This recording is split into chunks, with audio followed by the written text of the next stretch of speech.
Shruti Das Gupta, International Affairs expert, is also with us on the program.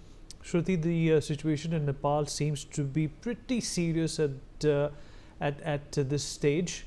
But what's more curious is what's going to happen now? Who's going to take over? You know, there was a time that the monarchy was pretty much, taking care of Nepal. But of course, since they have moved into this democratic format, things have not really looked up for Nepal in a very, very long time. There has been, civic apathy. There have been, a number of reasons for the youth also to leave Nepal. And all of that frustration has culminated into this chaotic situation on ground in Nepal. Where do we go from here? Good afternoon to you, fellow panelists and the viewers.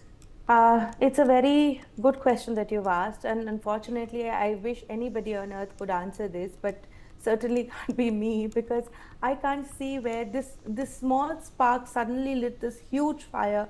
In its flames are the houses of the president and the prime minister. The youths are on the street.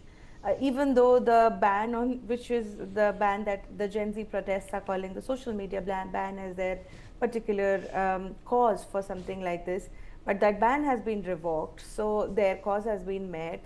Oli government has resigned. He is fleeing the nation, if I'm not wrong. The media reports are telling us that he's ready to flee the nation. Other cabinet members have resigned. They want a dissolution of the parliament, and all of that is happening. So why did the spark suddenly turn into this fire?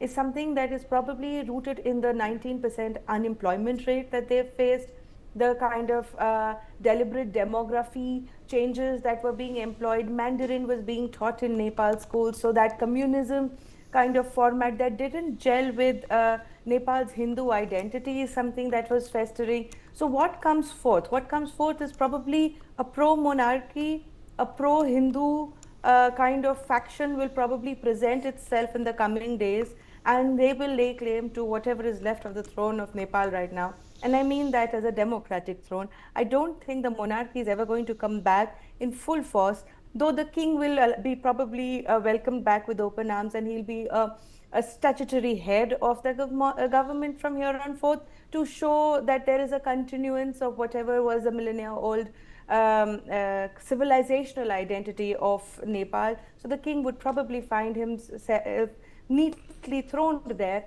but probably a pro-Hindu, pro-monarchy faction will emerge from all of these riots. Hopefully, they will also help in trying and calm down the situation and pull the students back.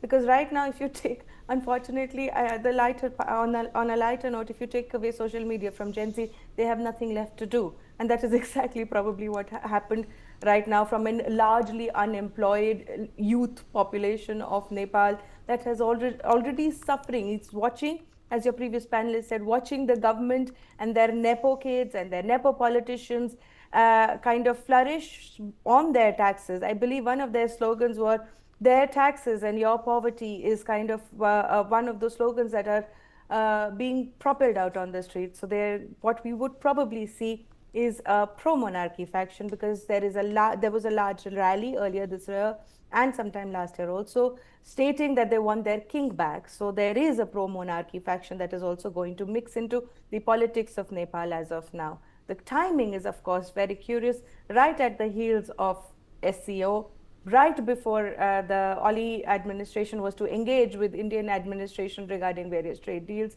So I'm wondering exactly how many players have got their fingers into this bowl, but how much has Chinese influence kind of waned, and how much of the American money, which is also fueling, by the way, they're pouring in money by the millions to promote atheism in Nepal. So there are many factions and many Shruti, just hold on to that thought. Santosh Shri is a journalist who's joining us from Nepal at this point in time. Santosh, अगर आप मेरी आवाज़ सुन पा रहे हैं? हाँ जी, सुन